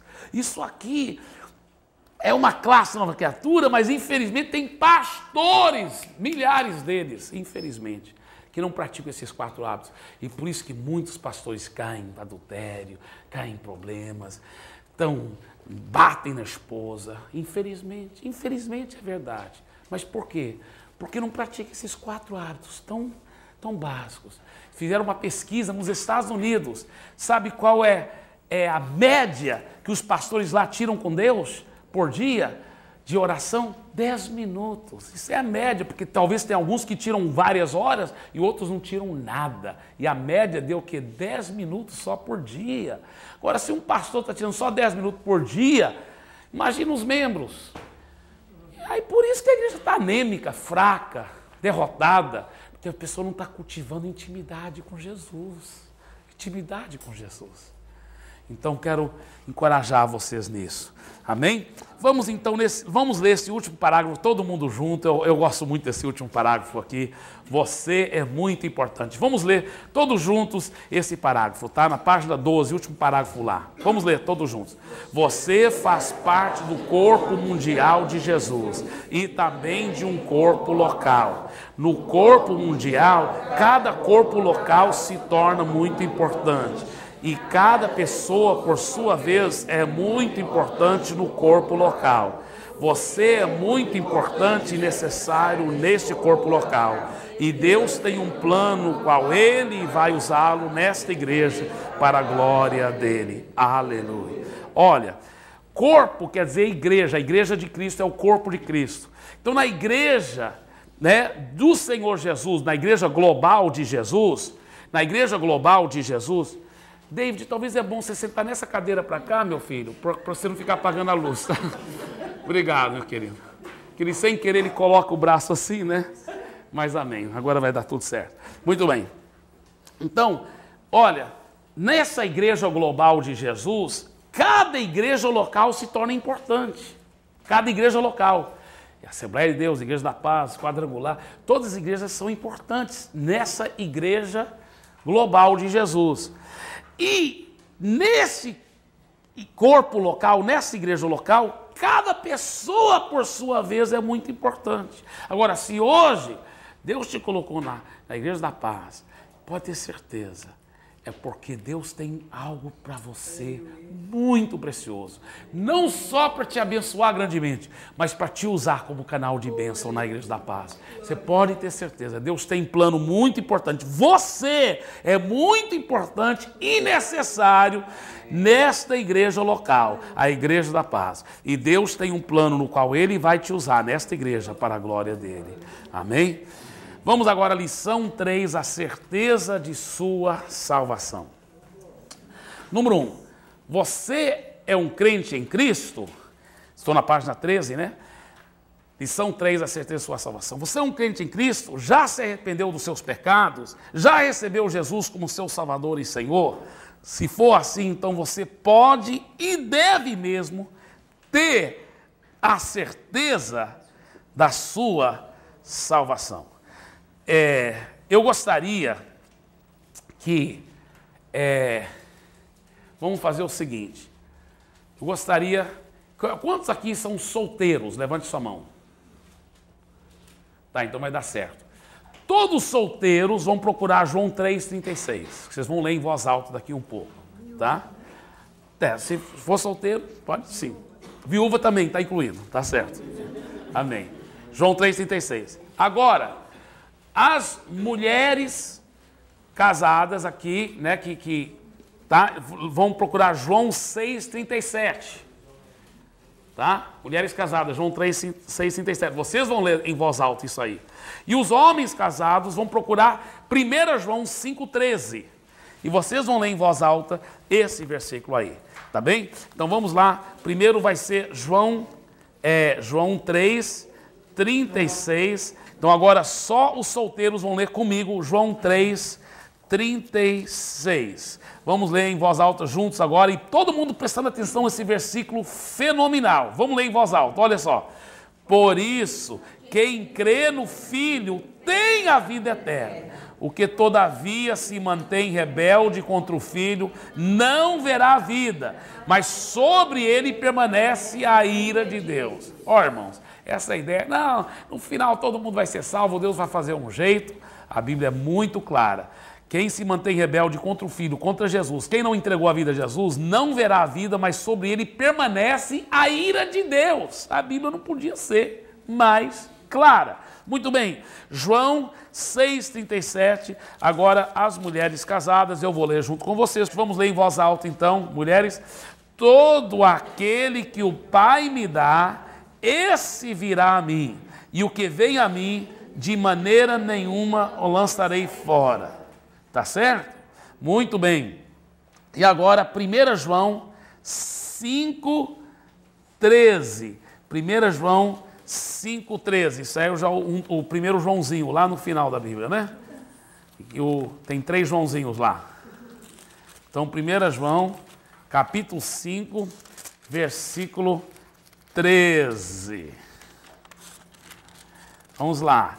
Todos os homens agora, casados. Aleluia. 1 João 5, 13. Vamos ler. Estas coisas vos escrevi, a fim de saberdes que tendes a vida eterna, a vós outros que credes em o nome do Filho de Deus. Queridos, esse versículo aí é tão forte. Sabe por quê? Escuta bem. Existe um ditado popular que fala assim, olha, salvação, ninguém pode dizer que está salvo. Só vai poder saber que está salvo depois de morrer. Porque ninguém pode saber. Ninguém pode saber isso não. Só depois que morrer pode saber se está salvo ou se não está. Esse ditado não é bíblico. Não é bíblico, não é correto. Olha que acabamos de ler, ele fala assim, essas coisas vos escrevi para que sabeis que tendes a vida eterna. Que, em outras palavras, é uma das razões principais, talvez a razão, com certeza é a razão principal que a Bíblia foi escrita. Foi para a gente poder saber como ser salvo. E para saber que tem a salvação, se fizer o que a Bíblia manda fazer. Então, é muito importante, esse versículo aí é crucial. Olha, aprenda bem esse versículo, porque está escrito aí, essas coisas vos escrevi para que saibais que tendes a vida eterna. É muito, muito forte isso. Tá? Agora, a salvação não depende de suas emoções, mas sim do que diz a palavra de Deus. Sim, você é um crente em Cristo, graças a Deus, porém você ainda não é perfeito em todas as suas ações. Só Jesus é perfeito em todas as suas ações. Será que mesmo assim você pode ter a certeza da sua salvação, irmão? Sim ou não? Sim. Sim. Jesus nos salva não com base na nossa perfeição, mas com base na sua graça. Você é salvo pela graça de Deus mediante a sua fé em Jesus. Quando tiver a verdadeira fé, as obras vêm automaticamente. Tendo a certeza da salvação, você tem mais força para resistir à tentação e vencer nas tribulações.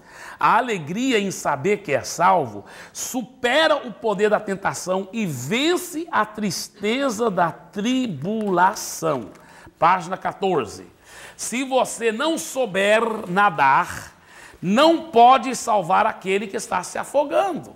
Não é verdade? Alguém está afogando, você não sabe nadar, você não vai poder salvar. Até sabendo nadar, às vezes é difícil, porque a pessoa que está afogando tem a tendência de você agarrar em você e te levar para o fundo também. Porque normalmente precisa pegar, até fazer a pessoa desmaiar, às vezes, para poder tirar ela da água.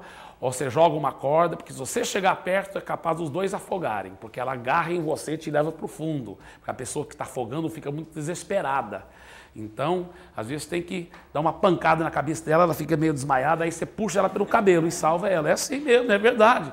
Outras vezes você tem que jogar uma corda, alguma coisa, porque tem que ter muito cuidado, né? Agora imagina alguém que não sabe nadar, tentando ir lá para o fundo para tentar salvar alguém que está se afogando. Aí a coisa está feia, é um cego, né, guiando outro cego. Então, se você não tiver certeza da sua salvação, você não vai poder salvar aquele que está perdido. Você também não pode ganhar almas para Jesus se não tiver a certeza da sua salvação. Uma vez que você é salvo, você vai querer a salvação dos outros. Agora, vocês não tiveram tempo para fazer essa tarefa em casa. Ao contrário, diferentemente do que para o dia 5 de março, nosso próximo encontro, vocês vão eu vou te dar várias lições aí para frente, vocês vão poder ir preenchendo, estudando. Aí você vai preencher em lápis e trazer a caneta e pode preencher em caneta aqui na classe. Porque você preenche em lápis, porque talvez você errou. E eu vou te dar sempre a resposta correta aqui, tá certo? Mas agora você já pode preencher direto em caneta, que eu vou te dar as respostas certas, se vocês não responderem aqui. Mas eu creio que vocês mesmos vão responder as respostas certas. Agora, vamos lá, estamos aqui com as perguntas na página 14. Número 1, quais são os 2 passos necessários para ganhar a salvação?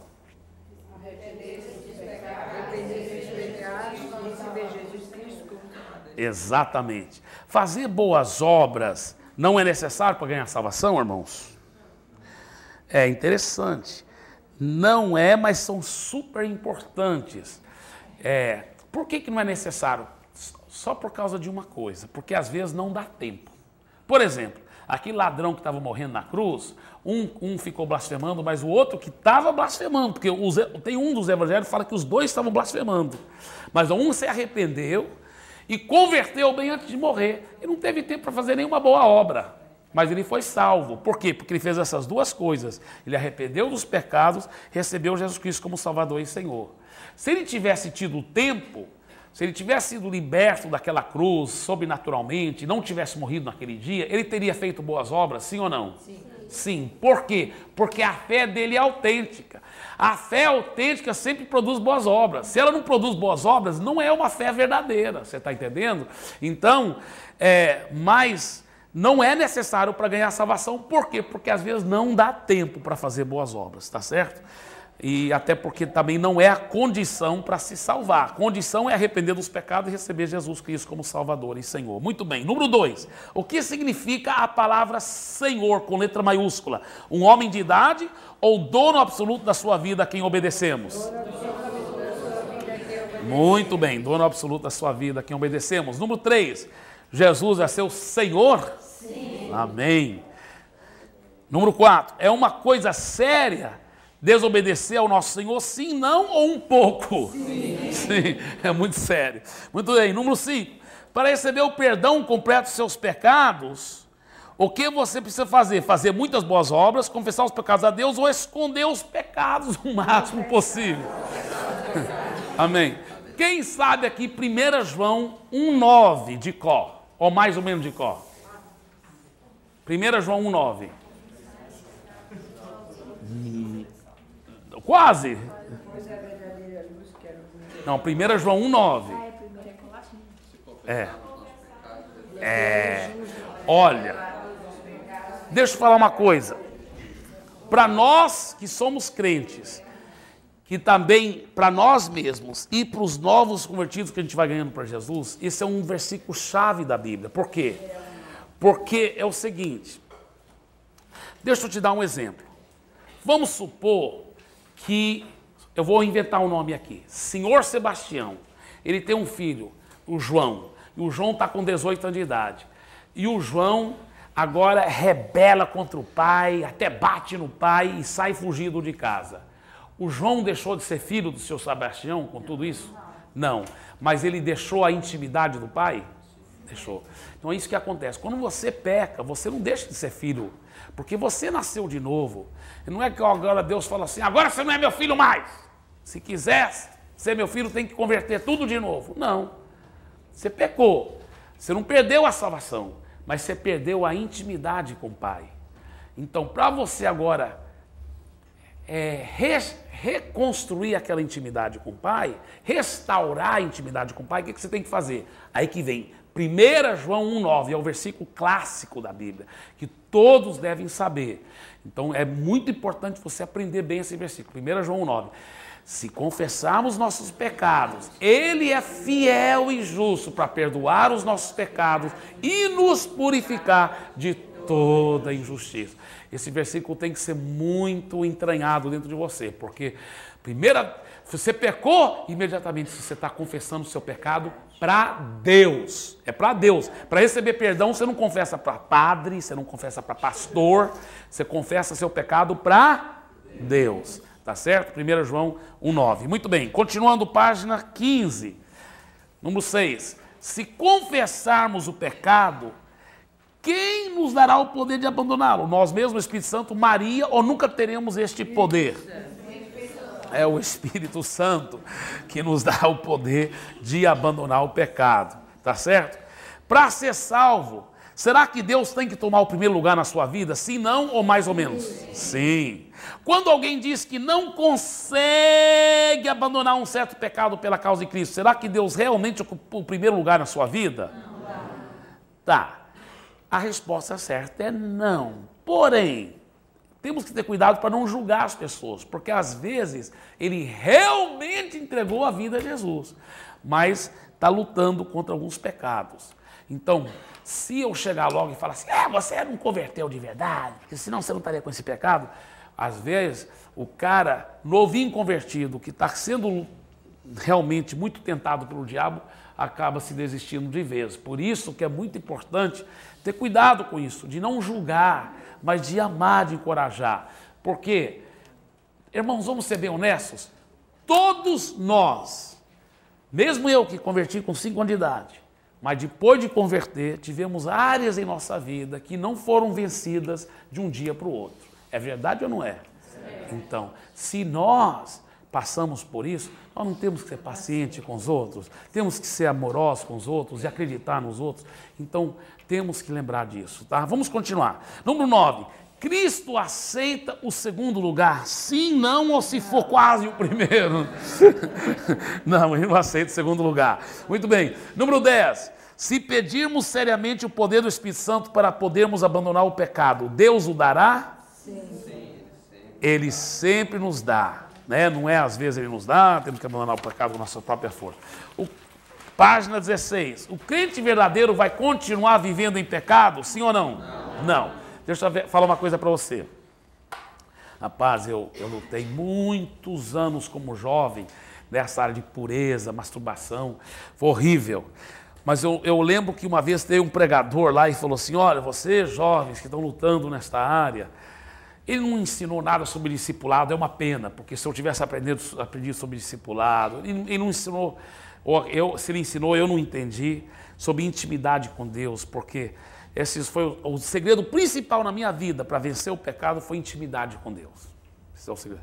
O segundo segredo principal foi discipulado. Mas esse pregador, pelo menos, disse uma coisa, que para mim foi um conforto tão grande.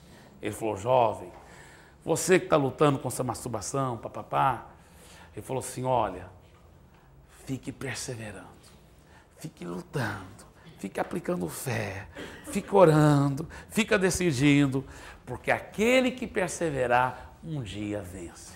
Rapaz, essa palavra foi um alento para a minha alma. Ainda passei muitos anos, mas perseverando.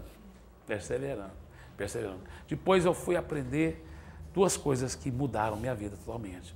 O discipulado de me abrir com outra pessoa e também a intimidade com Deus. Aí pronto, ainda como solteiro, para a glória do Senhor Jesus, venci e continuei andando em vitória, para a glória do Senhor Jesus. Amém?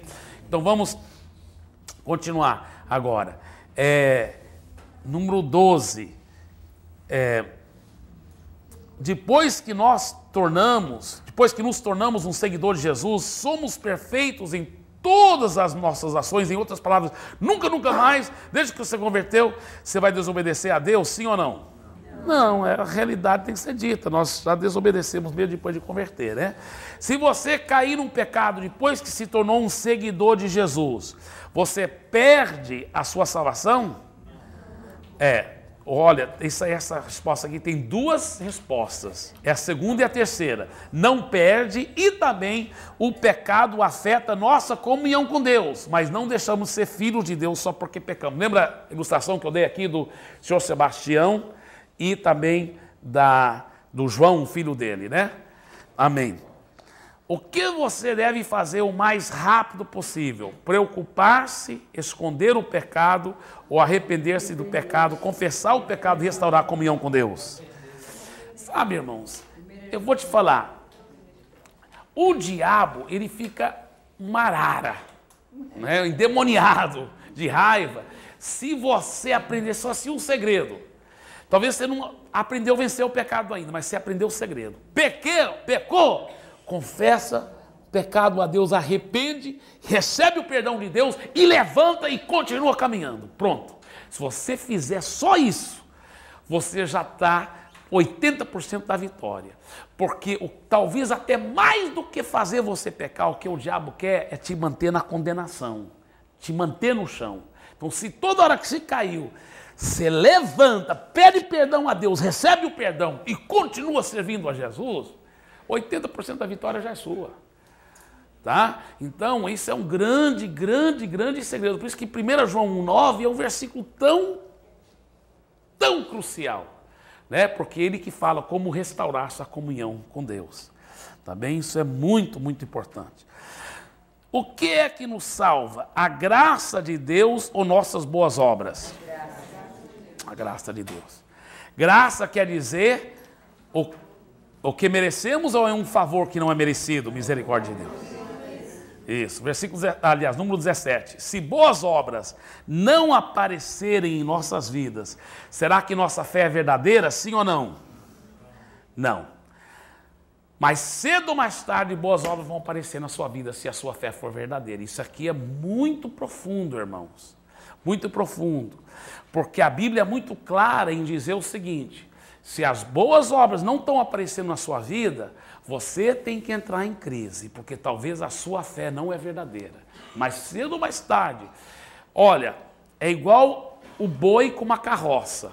O boi chama-se salvação e a carroça chama-se boas obras. Qual que puxa?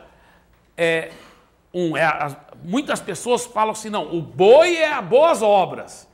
E se eu tiver boas obras, aí é pelas boas obras que eu vou ser salvo. Então o boi puxa a carroça chama-se salvação. Não, isso aí é teologia errada, não é isso que a Bíblia ensina. A Bíblia ensina que a salvação é pela graça, mediante a fé. Mas se você for salvo, esse boi nunca vem separado da carroça. E a carroça, o boi é a salvação, mas a carroça chama-se o quê? Boas obras. Se você não tiver boas obras acompanhando a sua vida mais cedo ou mais tarde, então você não está com um boi verdadeiro. Porque o boi verdadeiro, que se chama salvação, sempre vem com essa carroça. Você está entendendo? Se você não tiver boas obras, você não tem, talvez, salvação. Isso é muito forte, muito forte. Mas a Bíblia que fala isso em Tiago, ele fala: a fé sem obras é morta, a fé sem ações correspondentes. Então, a salvação autêntica, ela sempre vai produzir boas obras. Se ela não estiver produzindo boas obras, não é uma salvação autêntica. Agora, os que creem do outro jeito, a teologia romana, fala, não, a salvação é pelas boas obras. Então eles colocam um boi como as boas obras, e eles falam, se você tiver boas obras, então ele vai puxar a salvação. A carroça chama-se salvação. Mas nós, e a Bíblia ensina, e nós cremos assim, não, o boi é a salvação. Você é salvo pela graça mediante a fé, não tem nada a ver com a carroça. Agora, mas uma vez que você é salvo, se for uma fé verdadeira e autêntica, ela vai produzir as boas obras. Esse boi sempre vem puxando a carroça. Então, mais cedo ou mais tarde, se você não produzir boas obras, eu questionaria a sua fé, se ela é fé autêntica. Deu para entender claramente isso aí? Amém. Muito bem. Então, número 17 de novo. Se boas obras não aparecerem em nossas vidas, mais cedo ou mais tarde, será que nossa fé é verdadeira? Não. A resposta certa é não. Isso é muito forte. Número 18. Quais são algumas diferenças entre um descrente e uma pessoa que segue a Jesus? Agora vocês podem falar nesses últimos 2 minutos desta aula. Tá?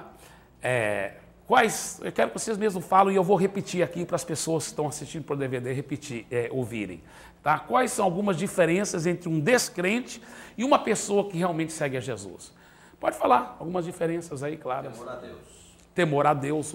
O descrente muitas vezes não tem temor a Deus nenhum. Às vezes alguns até têm, mas se ele tiver temor a Deus mesmo, mais cedo ou mais tarde ele vai até converter, não é verdade?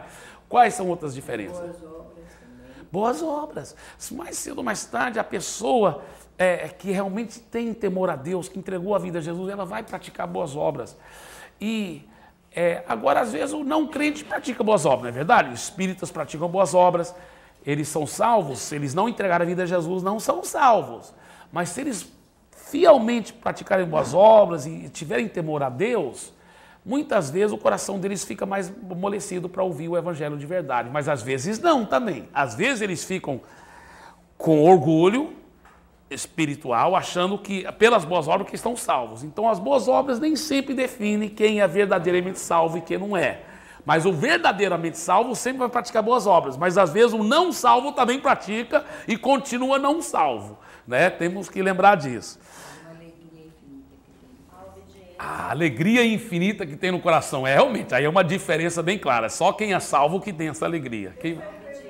A obediência à palavra de Deus. Tem certeza de salvação, né? Exatamente. Quem é salvo, ele tem aquela convicção, aquela certeza, né? O entendimento da palavra de Deus através do Espírito Santo. Muito bem, porque ele agora o Espírito Santo está morando dentro dele, então ele tem entendimento da palavra de Deus através do Espírito Santo.